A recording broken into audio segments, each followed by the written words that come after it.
been, I was going to say cowardly, but the court is really in a difficult position. And, I drove by the court yesterday, and right outside the court, you have huge signs put up by the right wing that says, the High Court of Justice is an attack on democracy, the people against the High Court. The whole building is plastered with these signs. So to be expecting them, I mean, the question is whether it's fair. Really, the voters, there's a moral question and a legal question. And even if it's not illegal for someone under indictment for grave crimes to be heading the country, the voters should have said, no, it's unworthy. And the voters didn't say that. So maybe to be expecting the High Court to do the work of, that we should have done is unrealistic. But the fear is that the court will be even more reluctant. My organization is going to the High Court of Justice every week on behalf of a farmer, on behalf of a family that's being evicted from their homes, on behalf of somebody who needs to travel, these small individual cases, and on big cases. We need to dismantle the separation barrier that's being, built on Palestinian land or other big questions. And all of these attacks, the fear is then just further limits the chances that the High Court on these big, important, principled human rights issues will speak out.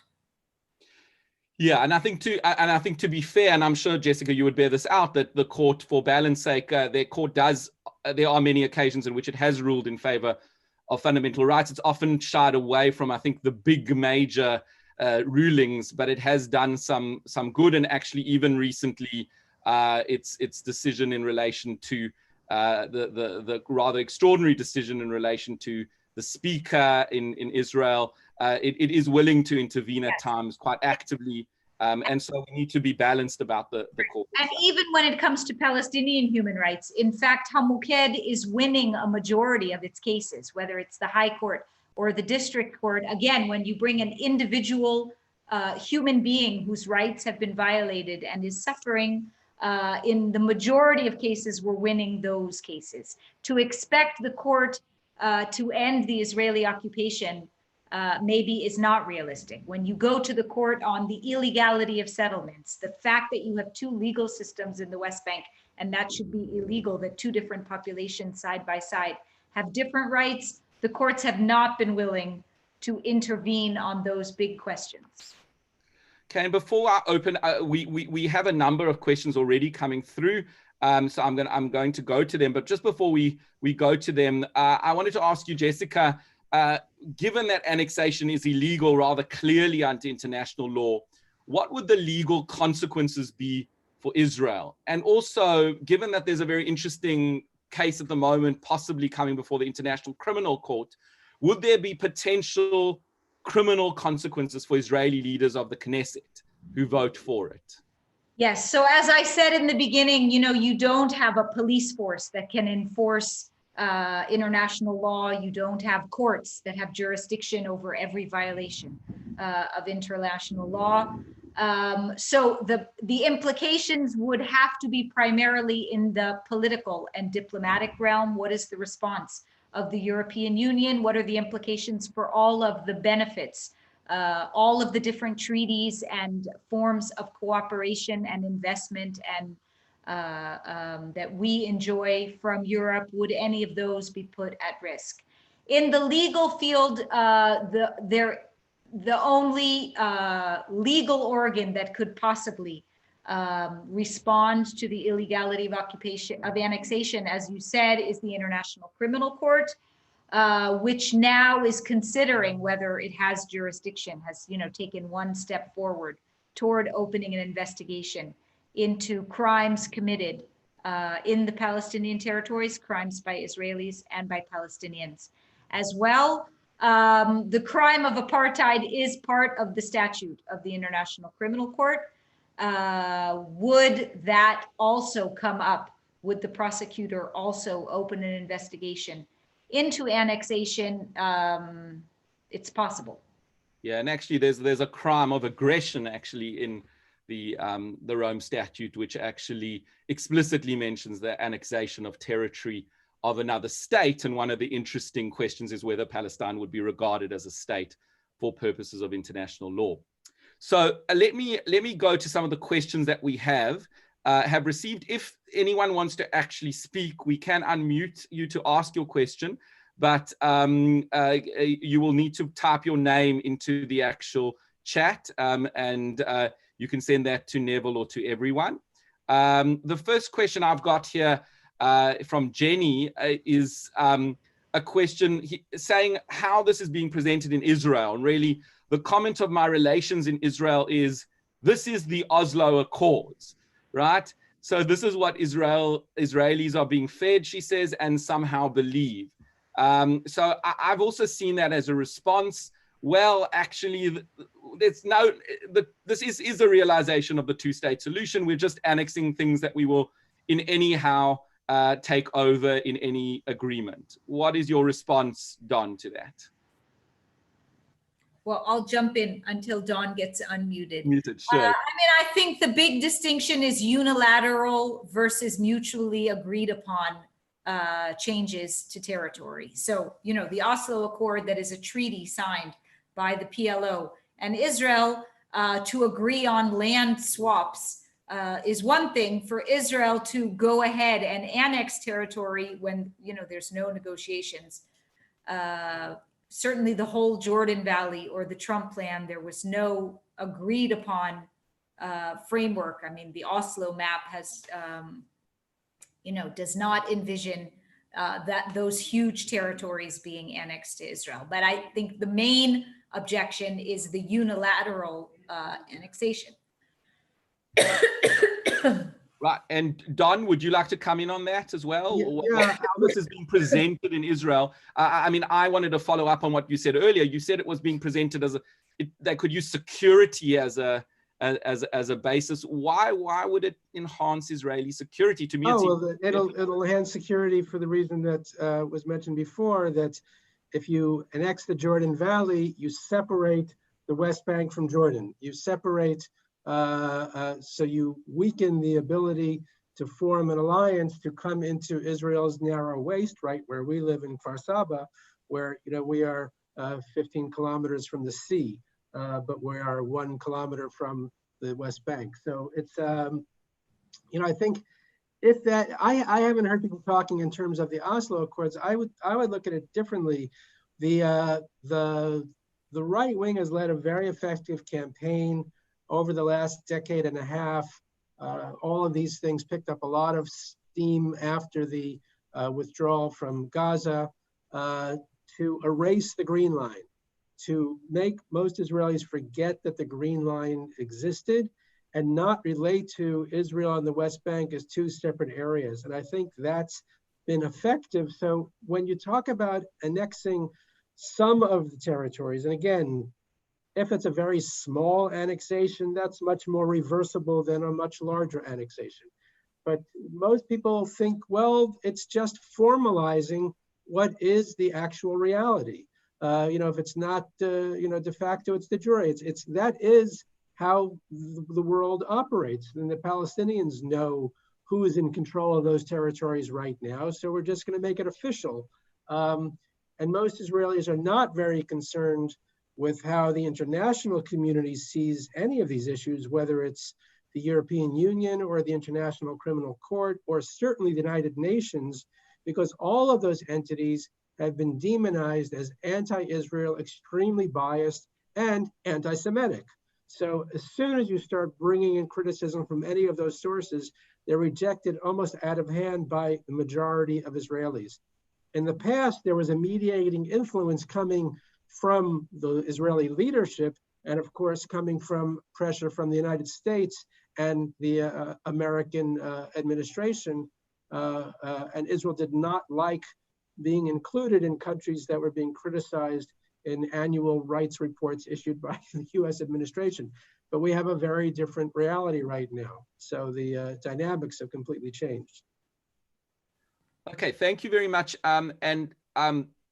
I've got a question from Rayful here, who says, and I think this probably is best for Jessica. What will the impact of annexation be on the life of the average Palestinian?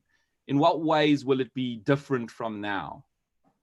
Yes, so it really depends on what is being annexed. If Ma'ale Adumim is being annexed, the daily life of most Palestinians will continue as before, assuming violence doesn't break out, assuming the agreement with Jordan is maintained. I mean, the security arguments, you know, the peace treaty with Jordan, which is our longest border, and where Jordan is patrolling and ensuring our security, you know, that should be a big concern. If any annexation would undermine that agreement, that would be a serious security threat to Israel. So if you're, again, anyone who is living anywhere near the annexed area, their life is liable to be disrupted. Again, privately owned Palestinian land that would be either nationalized to Israel or access would be curtailed. Movement in and around those areas that would require a whole new permit regime to be entering Israel. Residency rights of people who live there, people who want to move into those annexed areas. You know, all of a sudden you marry somebody from the village next door and, you know, have to change your status because one of you is living in Israeli territory and the other in the West Bank. Again, as the more area that is annexed, the more problems and much harsher repercussions for Palestinians in those areas. And perhaps a follow-up, some analysis that I've seen has suggested that the Palestinian Authority will not survive annexation. What impact will that have on Palestinians? And also, perhaps you can take that part, Jessica, and Don, perhaps what impact will it have on Israelis? Well, the Palestinian Authority, the question is whether, you know, they have long threatened that they would return the keys to Israel in response to all sorts of, you know, further deterioration of the status and the situation for Palestinians. The implication for Israel would be reassuming direct rule over the entire Palestinian population, you know, garbage collection and running the schools and policing in the centers of cities, which, you know, is a huge burden, both from a security perspective, as well as, you know, financial, logistical burden that Israel was happy, I think, to delegate to the Palestinian Authority. You know, whether the Palestinian Authority would voluntarily shut its doors in response to annexation, whether it would collapse due to internal protest. I mean, the situation is quite, you know, tenuous in any case. Now, again, the response to the COVID-19 crisis has changed a lot of things in terms of the relationship of the Palestinian Authority to its population, and you know, the same way that we are preoccupied by coronavirus, also the Palestinians are much more focused on the threat of coronavirus right now, I think, than they are the threat of annexation. Don? Well, look, I think, you know, on the Israeli side, I mean, it's complicated dynamic. In one sense, the Palestinian Authority is repeatedly portrayed as being corrupt, as being incompetent, and at the same time, we've kind of outsourced our security to them. They are controlling the Islamic extremists. They are controlling whether it's Hamas or Islamic Jihad or other splinter groups. They do that work for us, or at least they partner with us. So the security coordination continues because it's not in the interest of the leadership of the Palestinian Authority to allow those forces to gain greater influence and greater control. So they end up being allied with Israel's interests. And Israel's been very happy to divide and conquer, to have the Palestinian Authority in the West Bank and Hamas in Gaza. I mean, that's why Israel doesn't really have an interest in crushing either of them. They like to play them off against each other because that keeps them weak. And it also gives Israel an excuse never to negotiate. how can we negotiate with the Palestinians when they're divided among themselves? Why would we ever make concessions to one of these groups when the other one will continue to try to destroy us? So I think, that's, and again, the Palestinian Authority has threatened many times to dissolve itself. So it's kind of like the boy who cried wolf. Clearly, formal annexation is a huge jump. That will be going into new uncharted territory that is, breaking the rules of the game in a way that we haven't done before. But again, we recognize annexation of the Golan. We've done other things. The American embassy was moved to Jerusalem. Things have happened, and all the doomsday scenarios did not turn out to be true. And Israelis are willing to tolerate some short-term disruption, some localized violence, and that will immediately be turned against the Palestinians and used to feed the narrative that there is no partner for peace. At the same time, you mentioned COVID-19. One of the interesting dynamics happening in Israel is a softening of views towards the Palestinian citizens of Israel, in part because so many of them are part of the health establishment here. Palestinian doctors, nurses, pharmacists are on the front lines of dealing with this crisis, and the media, for a change, has decided this is a good story to promote. So this has been getting into mainstream media, seeing positive images of Arab citizens of this country, and that's almost unprecedented. I don't know if it'll evaporate the moment this ends, but there's also been a lot of coverage about how there's been much less friction with the Palestinians, and in Gaza, they haven't been launching their incendiary balloons and having their protests because everybody's worried about COVID-19. I wish I would be so optimistic to say, well, we would learn our lessons, that we're all human beings and we can actually live together. I don't think we have the leadership to take us to that place. So it's probably more likely to be a temporary time out. If the Palestinian Authority really did disappear, then, as Jessica said, that Israel would be forced to deal with the consequences, which so far it's called the Palestinian Authority's bluff every time and said, okay, go ahead, close down. But they don't do it. So I don't think anyone is afraid they're going to do it this time either. Thanks. And I think you did raise something related to another question here from Jonathan, which perhaps Jessica, you want to take, deals with how different would annexation of parts of the West Bank be to the situation in East Jerusalem? And essentially, that was met with loud condemnations internationally, but isn't it similar in many respects? Yes. I mean, I think if I understand, you're asking both from the sort of global political implications and also for what it means for the people in that area. Yeah, actually the question was asked, but I think you could answer both, but it was asked actually from the perspective of differential rights between people that you were talking about. I mean, I think we have to assume that Jerusalem will be the model if there are a large number of Palestinians that are annexed. If it's, a handful of people annexed, it may be that Israel would give citizenship. You have two examples right after 1967, the Golan Heights and the areas that we now call East Jerusalem, which, a much larger area than traditional Jerusalem. In the Golan Heights, citizenship was just granted. It wasn't that people had to jump through a lot of hoops and apply and decide. Whereas East Jerusalem, they nominally have some right to apply for citizenship, but it's this residency status. So I think maybe to assuage the international community, they would grant citizenship if you're talking about a very small number of Palestinians. If it's a significant number of Palestinians, they would probably use the East Jerusalem model and grant residency. But the other big concern is of Palestinians living in those areas that are not recognized as legal residents. If you're talking about the Jordan Valley, you have communities that have not been recognized.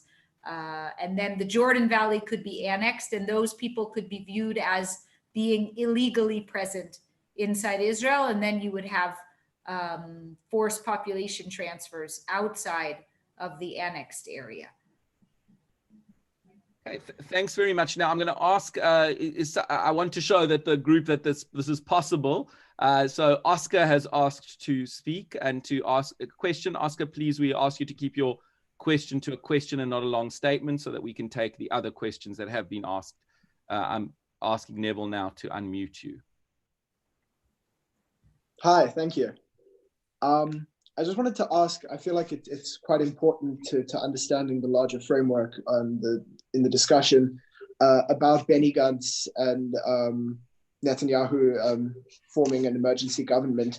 What was Gantz's reaction and what did he do to the rest of his coalition once he formed this government? Because I've heard some mentions of selling out the left and so on and so forth. Thanks. Don, seeing you were dealing with the internal Israeli dynamics, do you want to perhaps take that? Well, look, this is the million-dollar question. Why did Benny Gantz break up his coalition, which was a peculiar coalition? It was not a particularly coherent party, and it had people from the left to the right. It was a coalition of several different parties. The largest of them, besides what Benny Gantz created, was Yair Lapid's party, Yesh Atid, which preceded Benny Gantz entering politics. And this coalition ran several times on the campaign that they were going to get rid of Netanyahu. And so they essentially emptied out the left votership. Most of the voters of the Labour Party and even of Meretz, except for a small number that actually voted for the joint, mostly Arab list, moved over to blue and white with the hope that he would get rid of Netanyahu. There was not a simple way that Gantz was comfortable doing that. There were a couple of options, none of which were foolproof. He could have formed a minority government, meaning he would have less than 61 members, but they would have the joint Arab list voting along with them on legislation from outside the government coalition, and then they would have gotten over the majority. That was a possibility, but there were some right-wing members in that Benny Gantz's own coalition who were not willing to go along with that, and Gantz was not willing to take the steps which were being considered, including legislation that would have prevented Netanyahu from running for office again, to depose the king.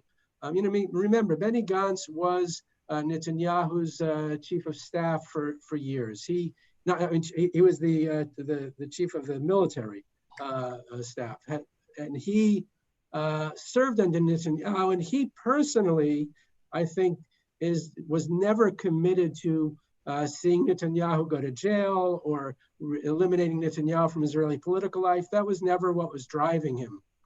I think he saw, again, when this started, it looked like the virus was going to take over Israel, and we had a somewhat dysfunctional government managing affairs with a totally dysfunctional health minister. And Gantz used that, whether that was his excuse or that was his real motivation, only Benny Gantz knows, and he's not talking, as he has not been talking all along. Benny Gantz, I think Benny Gantz favors annexation. I think Benny Gantz has his own security vision, which again, he doesn't spell anything out. So we're somewhat guessing, but he's not opposed to annexation, just like he didn't oppose the Trump peace plan. He jumped on board and said, yes, I'm in favor of it. Let's pass it. Let's support it right now. And he tried to steal Netanyahu's thunder in a certain way, but he also locked himself into that corner. So now their agreements, what he did was he shed the largest party, the Yesh Atid party. They're not part of this coalition. And he went with the kind of the rump of his coalition, the rest of them. I will say they're getting offered a lot of ministries. Today they were saying that he doesn't even have enough people to take all these ministerial positions, because they would leave their Knesset seat to become ministers. So he's not sure what he's going to do. He's claiming that he will serve as the restraint on Netanyahu to preserve Israeli democracy, to protect the courts, to prevent his most excessive fantasies from coming true. And as of today, though this could change by the time the government's sworn in, the right-wing settler coalition, Yamina, is not supposed to be part of this coalition, as far as the last time I heard the news before we started this talk. So they got offered what they considered to be a lousy deal. They decided to stay in the opposition. This could be a negotiating tactic. It could change before the government's sworn in. It could change after the government's sworn in.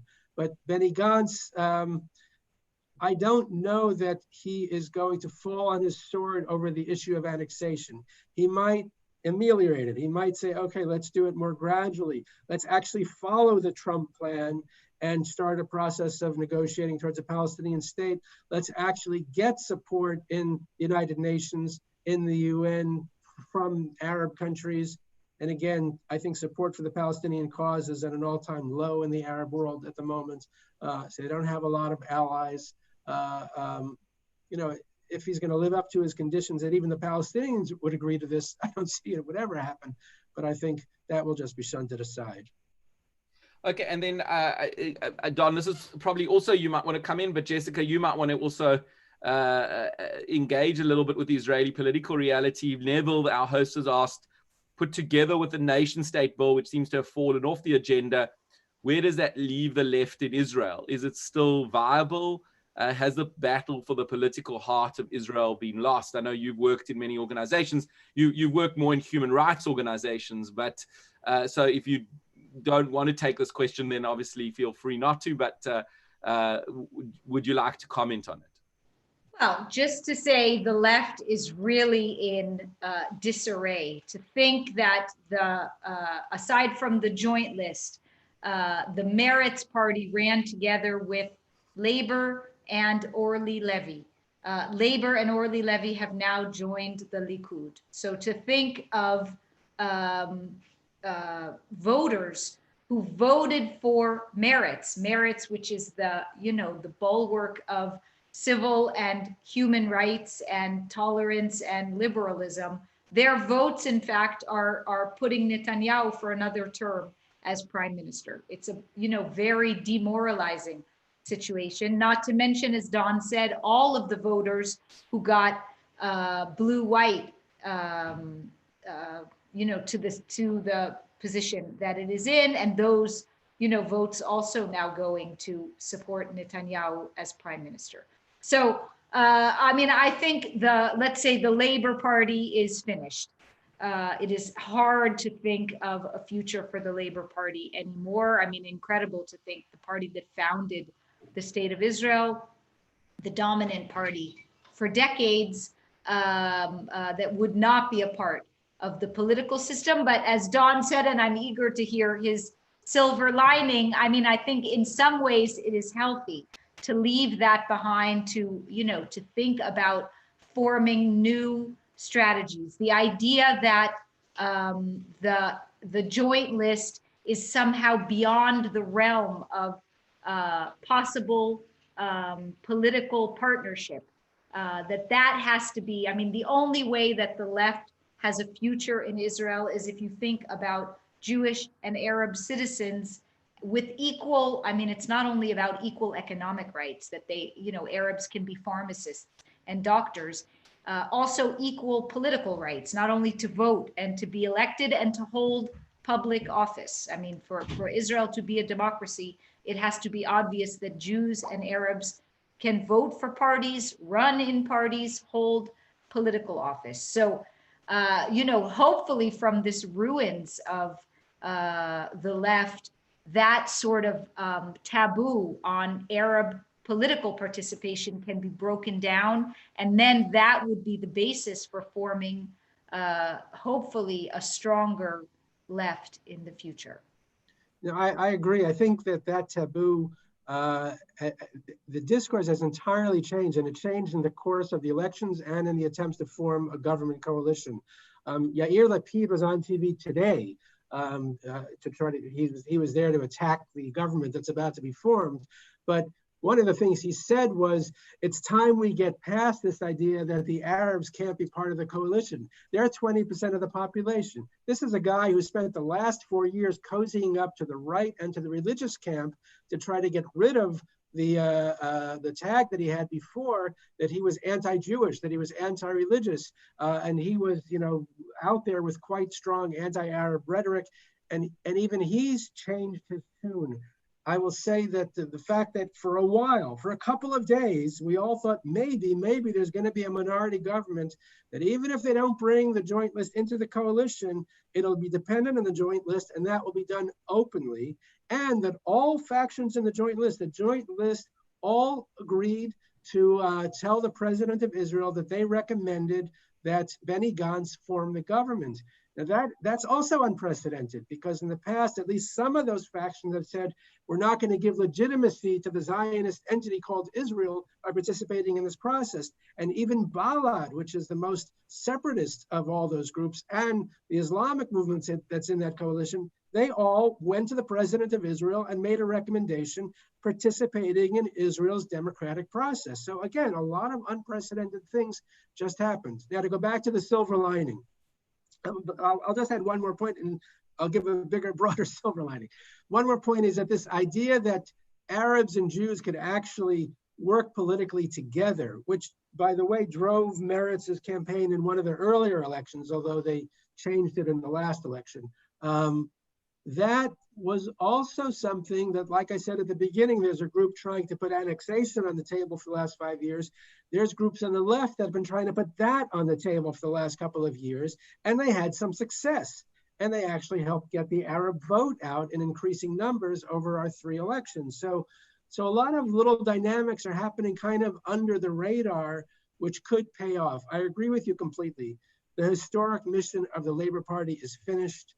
For the last several elections, we mostly have been saddled by its baggage, where they're seen as having been discriminated against the Mizrahi population systematically.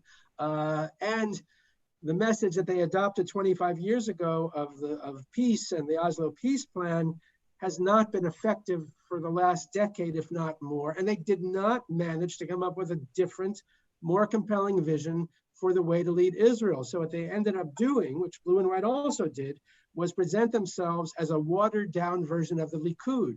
Well, we have a Likud. We don't need a watered down version of the Likud. Anyone who really agrees with that vision will just vote for the Likud, which is what they in fact did. So maybe out of the ruins, this will force our camp to organize and find our own political leadership from within, and not rely on 3 generals and a TV celebrity turned politician to try to save us, because in fact, those people don't share our vision.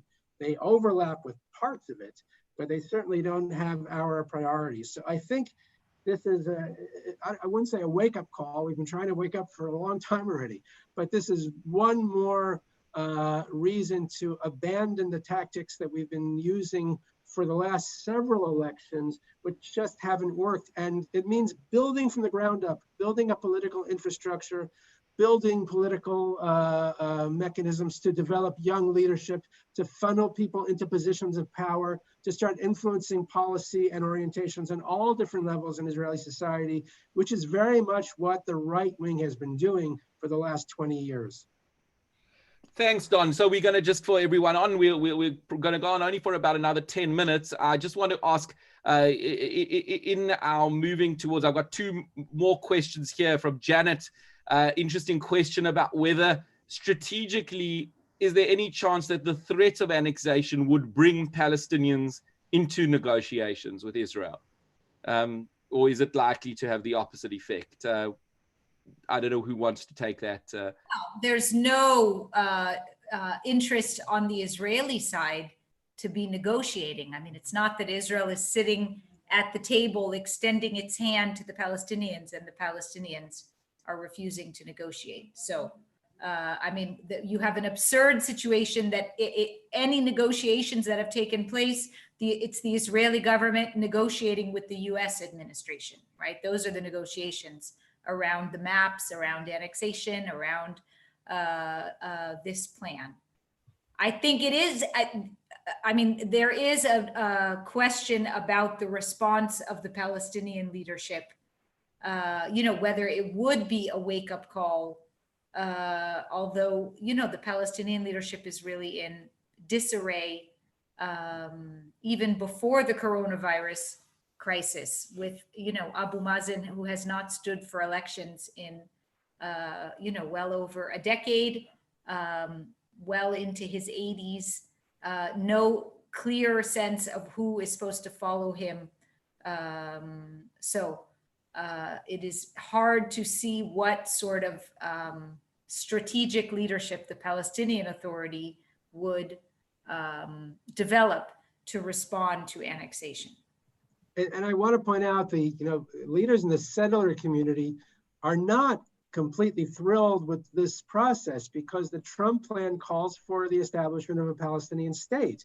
And they're very happy with the annexation plan, but they are dead set against it, and they don't see it as a package.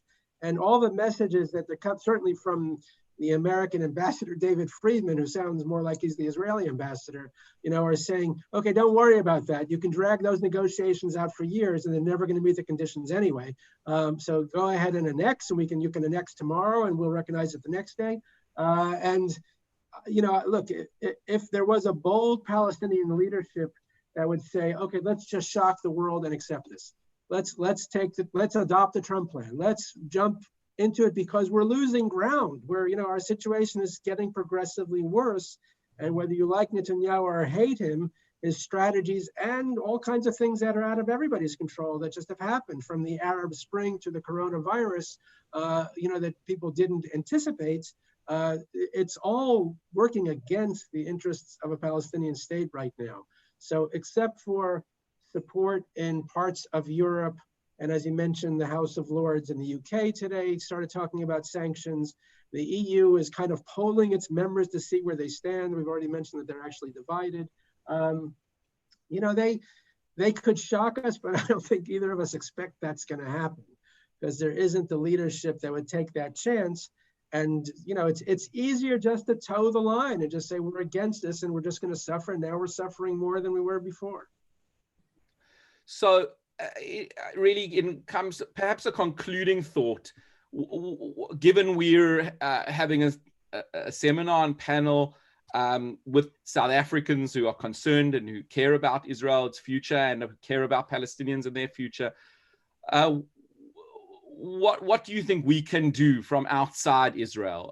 Basil has written this question to me. Is there anything diaspora Jews, we're a Jewish organization, can do to try and stop the annexation and this development, which many see as such a grave mistake? Jessica, do you want to? Yes. So I think, first of all, none of us know. It's you can place a bet on whether annexation will actually take place, because the implications are so serious, even without being sure that it's going to take place. It's in all of our interests to act as if it's definitely going to take place and to do what we can to stop it.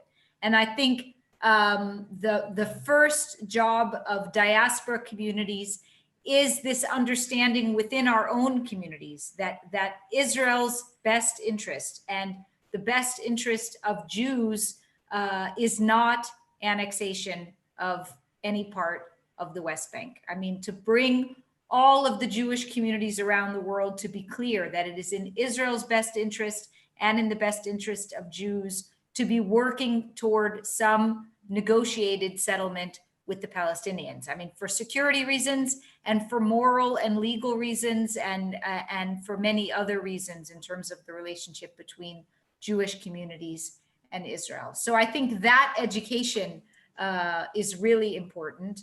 And I would also say, your role in the larger diplomacy, that is there a role that South Africa can play, South African diplomats vis-a-vis Israel, to also be communicating that message. I mean, I think it's important directly to the Israeli government that they hear from Jews around the world, and that your own government hear that you expect your own government also to be speaking out against annexation, not only to be supporting the Palestinians, but because you support Israel and Israel's best interests as well. I would say we have a moral obligation to speak out, and the diaspora Jewish communities have an obligation to make their voices heard and to let Israelis know, again, from a place of commitment to Israel, let them know that you're not on board with this and you're against it. to expect that diaspora Jewry is going to be able to stop the annexation is entirely unrealistic, because no one in Israel thinks we could stop the annexation. If the prime minister decides to go forward with it, he'll just go forward with it. If he has the support and blessing of Trump, or if Trump is actually telling him, speed up the annexation because I need something to give to my evangelical voters. I need something to get my base excited because the economy and the country are in tatters, and I need them to come out in November and vote for me, and they love this. Then Netanyahu will go forward because he owes Trump so much, and he will do what he's ordered to do or requested to do. Of course, Pompeo is saying the opposite, that it's going to be up to Israelis to decide what happens. Just like Jessica said, note that he says it's up to Israelis to decide. He doesn't say it's up to Israelis and Palestinians. The Palestinians are just not in the equation. They're just not a factor. They're not being considered. Look, I think we have to get the message out that we do not want to spend another 50 years ruling over the lives of millions of people. That is not why the state of Israel came into being. It's doing enormous damage to Israel.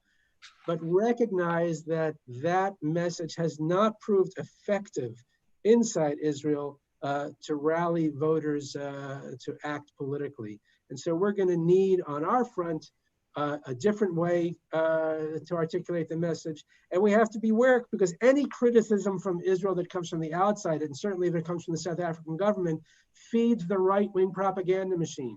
Any criticism that comes from any place that has a history of being biased against Israel in any way, shape, or form goes right into their messaging. And they say, you see, the whole world's against us. They're all a bunch of anti-Semites. We've been hearing that already in the past week for the little peeps of opposition to this plan that have come up. And you can expect more of it. So, again, I think we have to start looking at, okay, what's next? Do we call the right-wing bluff and say, show us what a one-state solution looks like, because that's where you're leading us. What are we doing? And I know on the Palestinian side, people have been talking about that also for the last several years. Let's start lobbying for full civil rights in one state. We'll be Israelis, but let us be full citizens. Most Israeli Jews, and certainly this government leadership, doesn't want to consider that. That's not anything they would consider. Maybe our president would think about that, but nobody else. Thank you very much, Don and Jessica, for this really fascinating analysis and really thoughtful, giving us a lot of food for thought and concern about this, as I've said, what would be a historic mistake. I think, Don, you just said that the state of Israel was not created to actually imperil potentially Jewish communities around the world. It was created as a haven for Jews. And it was also not created to rule over other people. In fact, the original leaders of Israel accepted that there would be a Palestinian state alongside Israel. And so it would go against the very foundational, acceptance of what the ground is for Israel's own international legitimacy. I think it's a pity we can't, perhaps we can have people take off their, put on their videos and just give a clap for our speakers, because you can't hear them. I'm going to do that on your behalf, and I'm sure people will. Don't unmute everyone, Neville, please. Our daily lives. The coronavirus will continue. The global health threats for some time to come, and that fight against COVID-19. Can we mute everyone other than myself?